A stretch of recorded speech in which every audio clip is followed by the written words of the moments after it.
Hello Tilted Gamers, welcome to another commentary video. Today we will go over a Pug Theater of Pain 17 run. We will be diving into each pull with the Brewmaster, and I will try to explain what my thought process was during the run and go over potential mistakes and what we could have done better. We didn't time this key, so there's a lot to talk about. Let's quickly go over our party and class composition. We have a Shaman healer, which is a strong pick since the beginning of the expansion. Unholy DK, Fire Mage, and Balanced Druid are the DPS we have in the group. All solid choices. I specifically wanted a Balanced Druid for this, so I can have treants when I needed to kite mobs.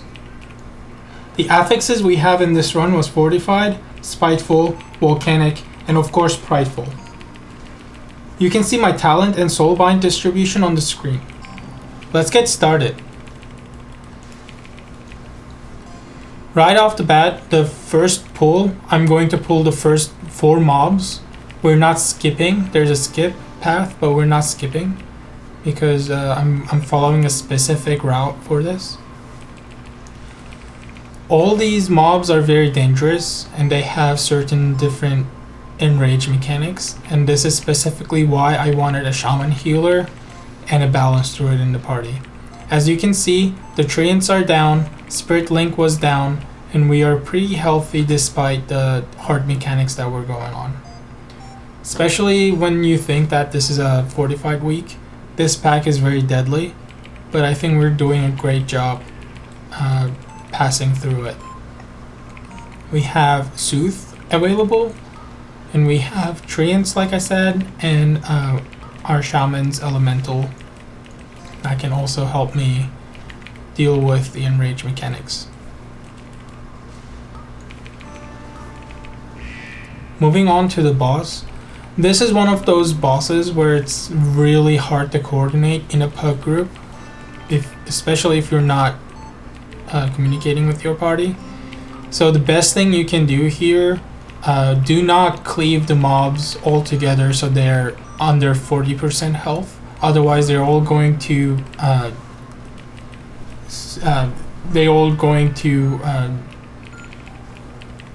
get their shields. So what we're doing here, we're trying to do our best to interrupt the 2 caster mobs and DPS the decapitator boss, which is marked with the skull. And once the mob reaches under 40%, as you can see here guys, the shield will spawn, but we can dispel the shield. Moving forward, again our focus is on the interrupts. So once the one mob goes away, we interrupt and then it comes back to me, of course. Cooldown wise, I popped my fortifying brew here, and I'm holding on to dampen harm. Okay, so I popped dampen harm as well. So that's 2 of my cooldowns. I have celestial brew up, and I believe I'm going to pop it soon. There we go. Celestial brew gave me a big shield. All that's left is the 2 caster mobs. I'm trying to pull them all together.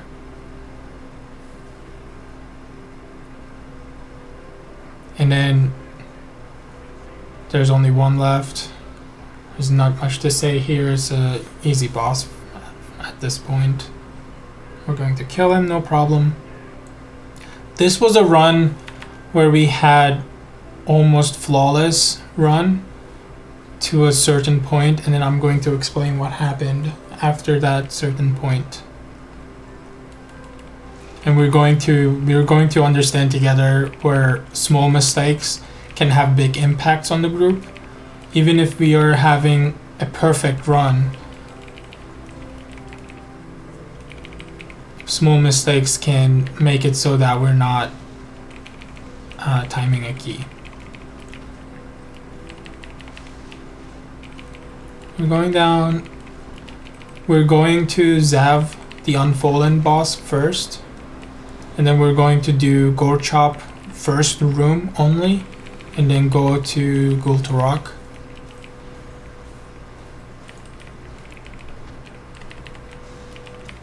And here Our druid is doing a really good job using the treants on cooldown, which is really what you want to do. There is not really a certain mechanic that you have to wait for treants. Just use them on cooldown, it doesn't hurt anything. It only helps the tank and the healer. We're ignoring the spiteful, we're going to the ad right away.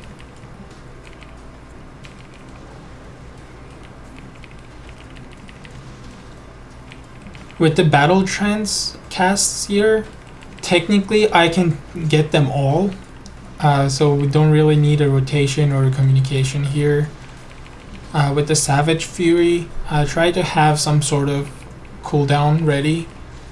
For me personally, I usually have my Celestial Brew up so the shield soaks the damage. It's not that big of a deal.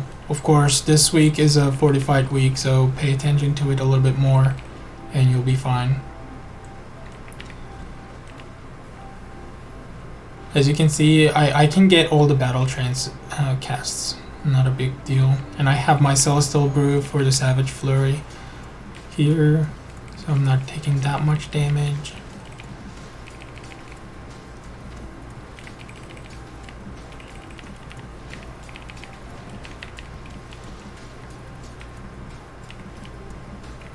As you guys can see, our damage, our party interruptions, everything is pretty good. Next pull is going to give us Pride, and then we're going to pull that big pack with the Pride, which is a good thing. In a fortified week especially.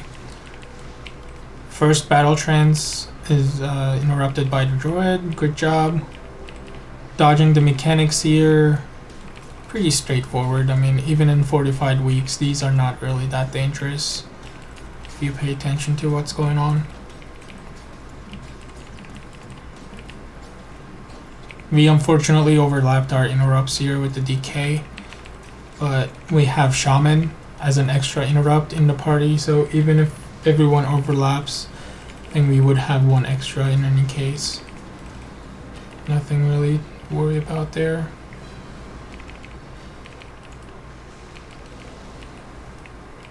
I am saving my Touch of Death here. I'm not using it. I'm saving it for the Pride. As you guys get more familiar with my guides and my commentaries, you will see more and more that I save my Touch of Death for the Pride buff, or Pride mobs. So if you guys are playing Brewmaster, definitely get in the habit of using your Touch of Death on the Pride. Saves a lot of time, saves a lot of deaths, basically. Because once the Pride reaches 20 stacks on a fortified week, it's really hard to deal with. Use my Celestial Brew here. My Fortifying Brew and Dampen Harm is available. And there you go. Using Touch of Death on the Pride, instantly killing it. Going into this big pack with the Pride. Here, something's gonna happen really funny. Both Druid and Mage uses their burst. So there's Convoke and Combust going off at the same time. And you can see here, I lost all the aggro, which was like a W2F moment. And I was like, is this Combust and Convoke all together? Like, what is going on? And certainly that it was. Even with the buffs to the threat, the tanks are still having problem holding threat sometimes. That's a lot of burst coming from two players though, so that's, I guess, understandable. And here I am putting that on the chat with the party too. Like, that had to be Convoke and Combust, and it was. Pulling our third mini-boss here. This is going to give us another Pride, which will end up us going to the boss with the Pride.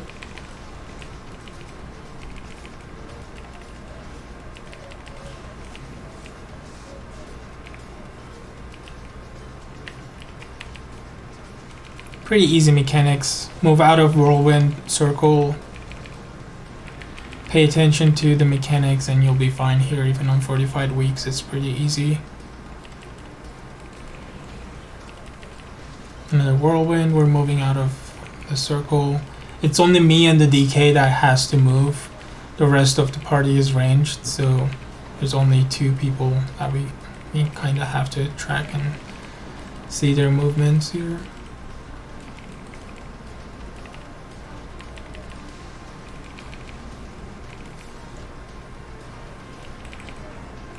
Another pride spawned. I'm bumping the spiteful to the side, and the druid is doing a good job with the entanglement.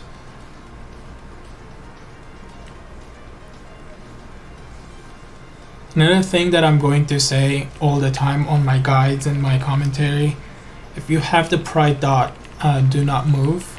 Like what I'm doing here, I'm letting my party adjust, and they are doing a really good job forming a single format line here, so that none of the prides, when the pride is targeting someone, no one has to move. So these small things can really save time. If you don't have to move for the pride and DPS continuously, that saves a lot of time. Even though we lose our shaman here, doesn't really matter that much there. I'm not really sure what it died to, but maybe it was just a passive damage from the pride. So we are on to the Zav, the Unfallen boss. If you want to learn more about this boss, I have a guide on Theater of Pain, and I explain in detail what's going on with this boss. Basically, it has 3 back-to-back mechanics. 1 frontal, 1 half circle, and then 1 circular ability. We all have to dodge that. And then periodically he spawns a flag where the DPS have to kill it. Otherwise the party will get slowed down, and it's going to be really hard to dodge his other mechanics. So here the banner is down. I'm immediately going over the banner and killing it. And I'm also marking it with the skull because I noticed that it wasn't going down fast.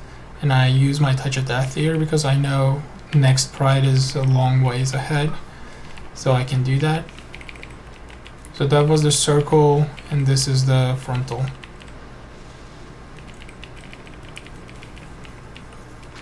I had put my Celestial Brew there, but ended up not needing it. Another banner is down, but the boss is down, so it doesn't matter. We're moving on. So here we're going towards Gore Chop, but we're going to pull just one room, the first room, and then we're gonna back out and go to the Gul'Turok boss, Gul'Turok. Waiting for the healer, and then pulling the first couple packs here. Withering Discharge is an important cast here that has to be interrupted. Other than that, the rest of the mobs are pretty easy to kill. Make sure that you're interrupting the Horror and the Butcher so that they don't get a shield. But the main thing is the Withering Discharge.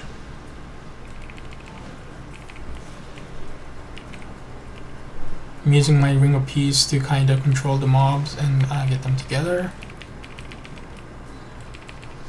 I dipped really low here, but I managed to live.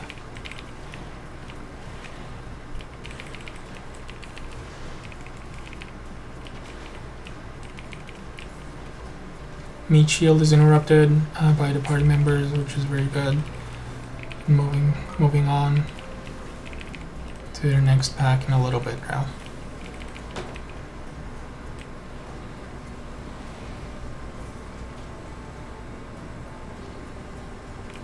Interrupt another meat shield there pretty fast, and they die really fast.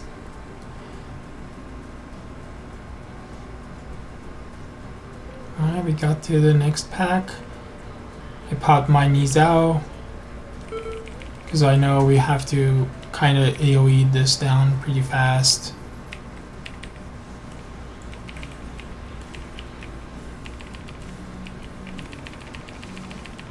Technically, in a perfect world, the party members should stack here. So when the mobs are jumping around, they jump on a very close area. But even then, it's pretty manageable. Important thing here is, again, the Withering Discharge cast here. Making sure that I'm going into the right platform there.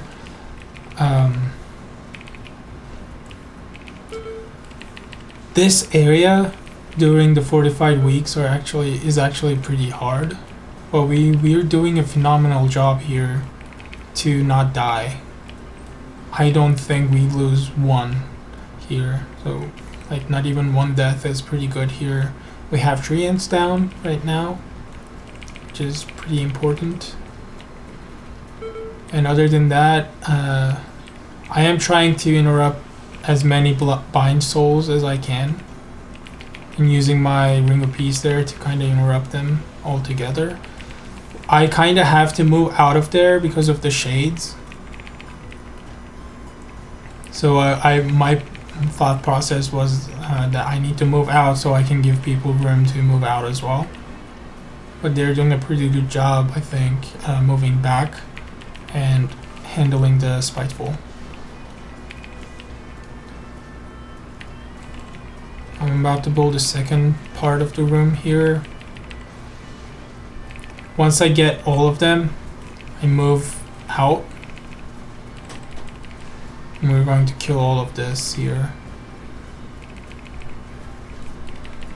And again, I'm trying to get as many bind souls as I can. Treants is down again, which is pretty good. Capacitor, Totem, Leg Sweep. We're doing everything we can to stun them all together, interrupt them. And we have Mass Entanglement here. And I'm trying to help the party here to kill the Spiteful or damage the Spiteful so they can die faster. Because I know this mob has an AoE damage ability, Soulstorm. Here I think we may have another death. I'm not sure, we'll see. Okay, maybe not. After this one, however, there's gonna be a Pride.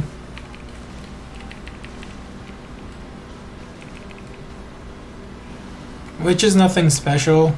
It doesn't necessarily help anything with the Pride buff here. But it'll make it so that we have the next Pride after this for the boss.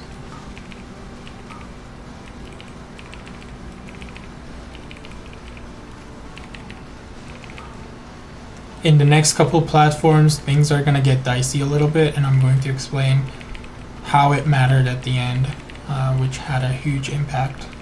So keep watching, and we'll go through the party member deaths and how it impacted the result of the run.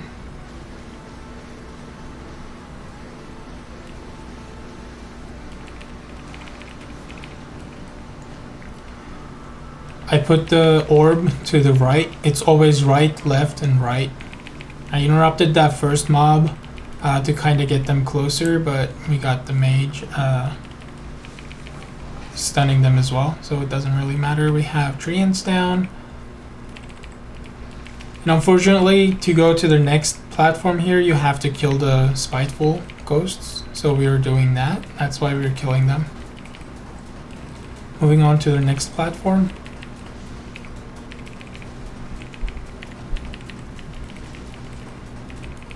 This platform is another one with the Guardian. I believe this is where we're getting our second death.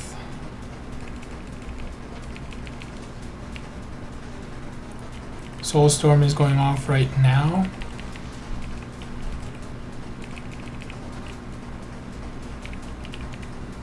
Okay, Shaman is down. Oh, we have a battle res available, so we're getting him up. Now he's behind though, so it's very hard to stabilize the party again. She's doing a pretty good job about it.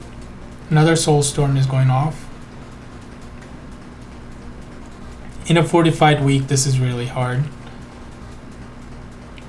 Used my Dampen Harm. I'm holding on to my fortifying brew because there's no need for me to use.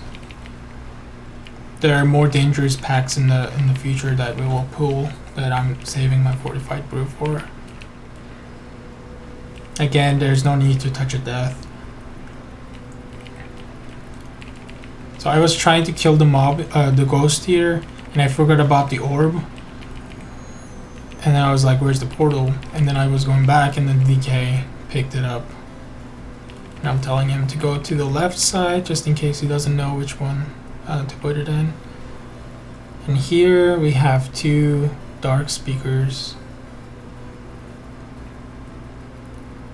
So these are the mobs that have a cast death wind that can take you off the platform, just like the mechanic in the other side.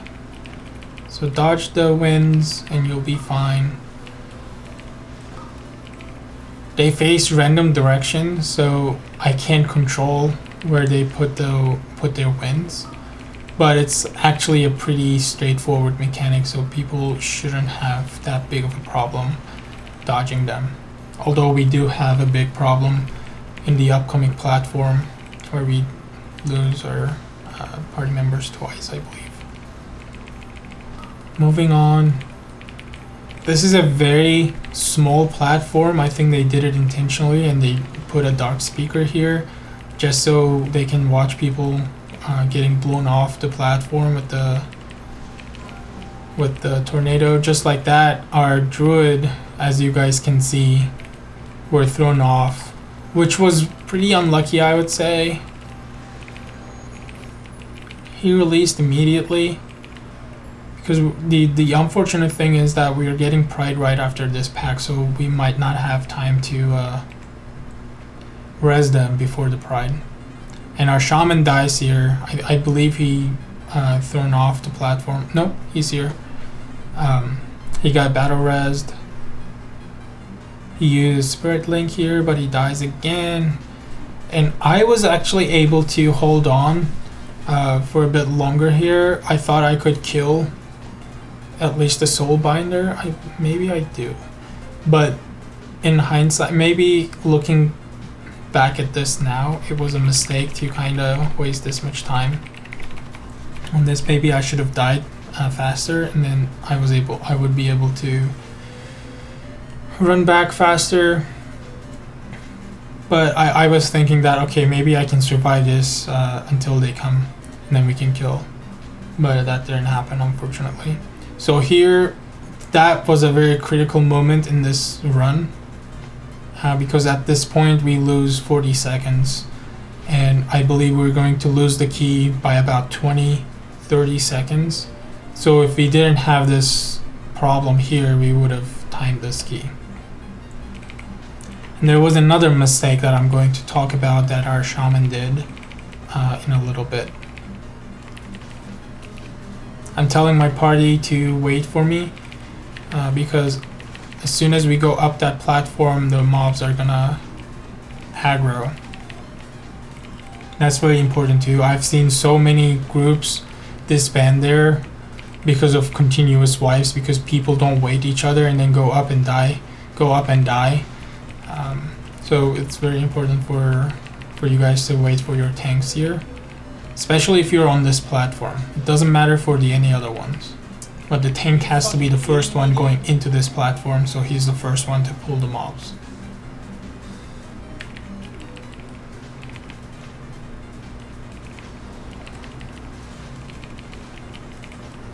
Let's see if there's anybody else getting hit by the tornado there. First one didn't hit anybody. The second one is about to come out. Second one was good. I'm saving the druid here with the Ring of Peace. From the ghost, that is. There was a spiteful ghost. Then our last tornado hits the shaman. Totally his fault though. There was enough time, more than enough time for him to dodge, and he didn't move until the last second. And here we're trying to tell him to wait for us. There's an orb that you can activate so that if there's a death here, people can skip all the other platforms and come directly to the boss platform. But the Shaman doesn't listen to us here because we're trying to kill the Pride here.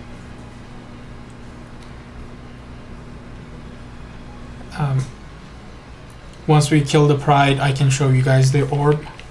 So here we are, we killed the Pride there.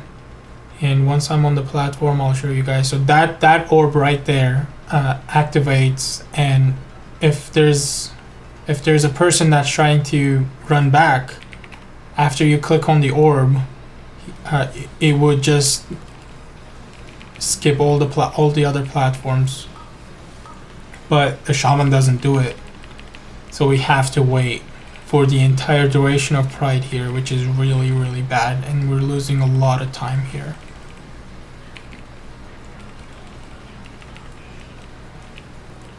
So this was another critical moment in this run. Unfortunately, because we waited about a minute here, which is a huge deal in a Mythic Plus, just to wait around like this. Like I said, our deaths are only giving minus 45 seconds, but the fact that we waited longer than a minute here hurt us a lot. Because we still have this boss, and we have an entire area to clear, and another boss on top of that. So I pretty much knew at this point that we wouldn't be able to time it unless something really extraordinary happened. But unfortunately, it's a fortified week. The packs in this dungeon are pretty hard to kill to begin with, at least in the second half of the dungeon. So we couldn't make it, but I'll explain a little bit more going forward in this one.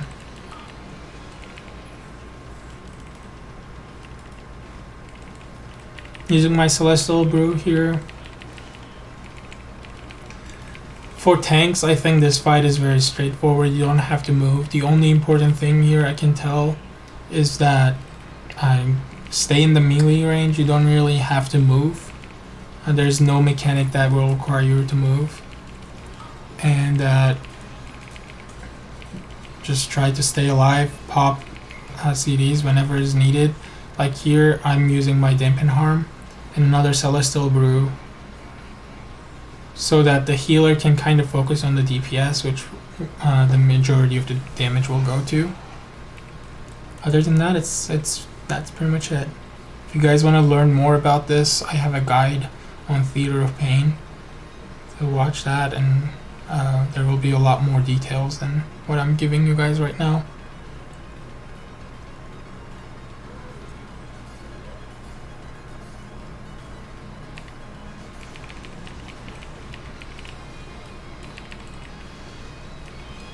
Another Celestial Brew I popped just so I can help the healer out a little bit. That's pretty much it. We're done with the boss. I think cooldown management when playing Brewmaster Monk is pretty important. We're going into Goat Shop area. Since we cleared the first room here, we only have one pack in front of us before we skip. And the reason we're skipping it is because if we skip the gas bag, they're padding in that circular area, our Pride will align with the boss.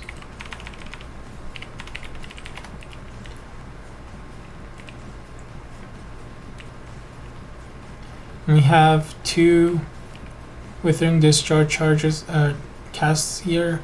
So we're doing a pretty good job dealing with those. I use my Ring of Peace there to kind of bring that mob together, closer to me. We have so many interrupts here in this party, so we don't really have to worry about if people are on top of things. We will never run out of interrupts where we don't have it for interruptions for the important casts. So we're doing good. Like I said, this run made me really sad that we lost. Here we couldn't time this key because we did really good for the majority of the run. it just came down to those two critical moments where we couldn't do good, and it cost us the key, which was pretty sad. It was nice of everybody to kind of stay and finish the key though. There's no reason to leave a key even if you know 100% that it's not going to be timed. Like, I'm pretty sure we have about 6 minutes left at this moment. I'm pretty sure everybody knew that we wouldn't be timing this key, but everybody stayed, and that was pretty good of them.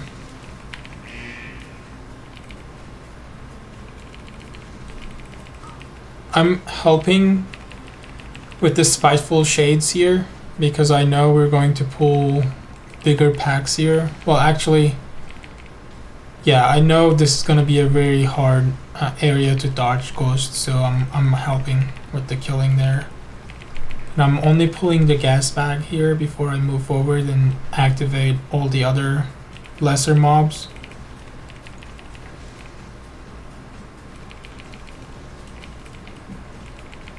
Gas bag will do frontal and backward facing ability, so stay on the side of the mob and you'll be fine.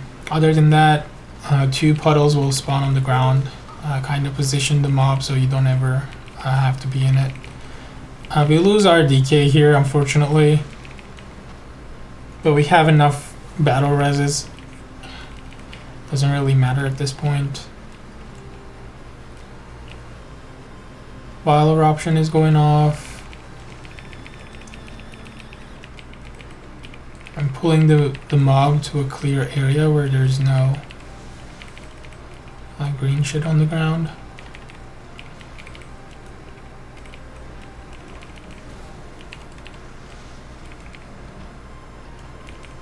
Again here, I believe there's only one.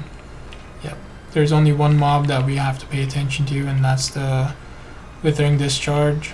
We have to interrupt that, and we do. Like, sweep is going off. We're doing really good job interrupting them and keeping them together. The next 2 mobs, once dead, they're gonna give us pride here. I pop my knees out here. Both as a defensive and offensive ability, I believe it adds a pretty good chunk of damage there on Brewmaster rotation. The treants are down. I pop my Celestial Brew, which is a good cushion there. I don't really need it, but why not? Meat Shield is being interrupted by the DK, which is a pretty good job. Keeping it under control. Devour Flesh is a hard-hitting ability. As you guys can see, my health spiked there a little bit. Other than that, there's nothing to worry about with these mobs. Once again, I'm saving my Touch of Death for the Pride. I'm going to use my Ring of Peace. Nope, my Ring of Peace is on cooldown, that's why I couldn't use it. Kyrian ability is down, so I can put stacks of damage increase on the Pride so we can kill it faster. And also I use my Celestial Brew, kind of mitigate the AoE damage from the Pride.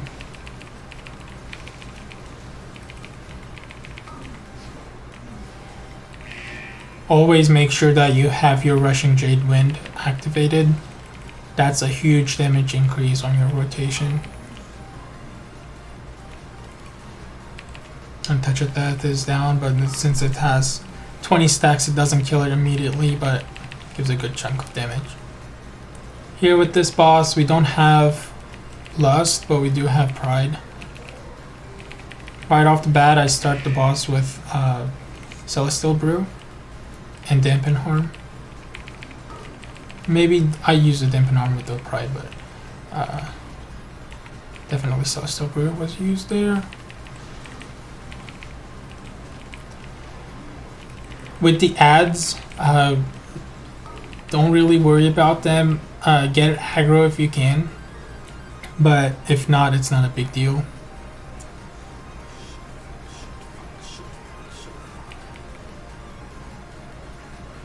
dodging the meat hooks is more important than trying to deal with the ads.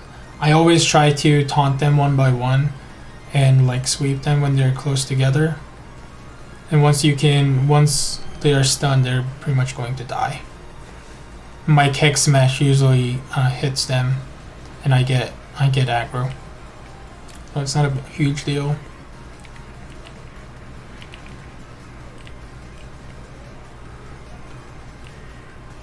Use my Celestial Brew on cooldown here. I'm not really paying attention to the shield or the stacks. As soon as it's more than 4 stacks, I'm using them. I'm not really wasting that much time stacking and dealing with my bigger shield. Here we have 1 minute and 20 seconds, but the RP is so long, we lose a lot of time here.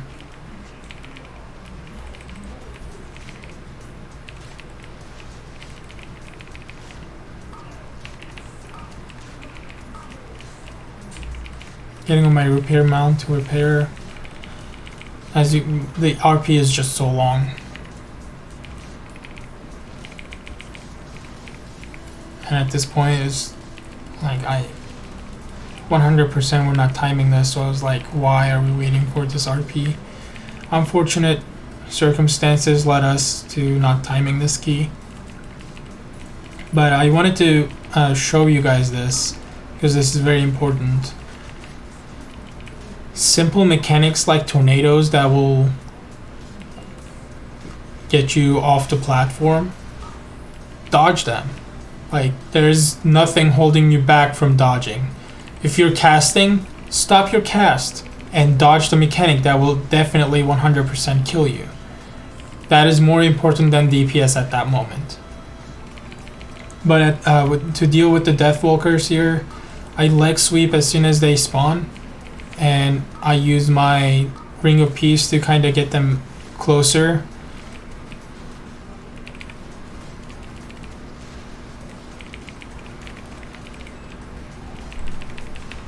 I believe our first overlap is going, yep, it's coming. This is the first overlap with the mobs in the middle and the pool. Reaping Scythe is a tank mechanic that you guys have to use mitigation on.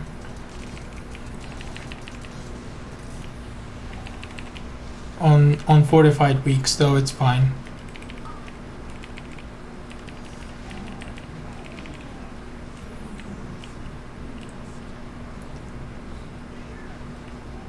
We lose our DK here. Not sure what to. This was a very sloppy positioning for the ghosts. We didn't really do a good job grouping them. Here I kind of charged to try and get that ghost, but unfortunately I charged into the frontal of the boss. Unfortunate. We have 5% on the boss, and we are 1 minute and about 25 seconds over time. So we kill the boss here. So as soon as it's down, the timer is 1 minute and 20 seconds, 27 seconds above the required time. So 11 deaths here gave us plus 50 seconds, and we waited for the Shaman for more than 1 minute. So if we combine that, 1 minute and 50 seconds, almost 2 minutes. So we definitely could have timed this key if we didn't have that many problems on the platforms where people were flying off. We had 3 deaths on that platform, and then the Shaman didn't wait for us to activate the orb so that he can override the platforms with the portals. We lost a minute there too. So as you guys can see, small things like that probably we didn't think of at the beginning will have a huge impact. But anyway, this is the key. This was the run. We couldn't time it, but there will be other keys that will definitely time, and stay tuned for those. And thank you guys for watching. You guys have shown really great interest on the commentaries. I'm trying to improve and do better day in, day out. So keep watching, keep subscribing, keep liking the videos. The channel is definitely improving, and we're creating a great community here. Thank you guys for watching.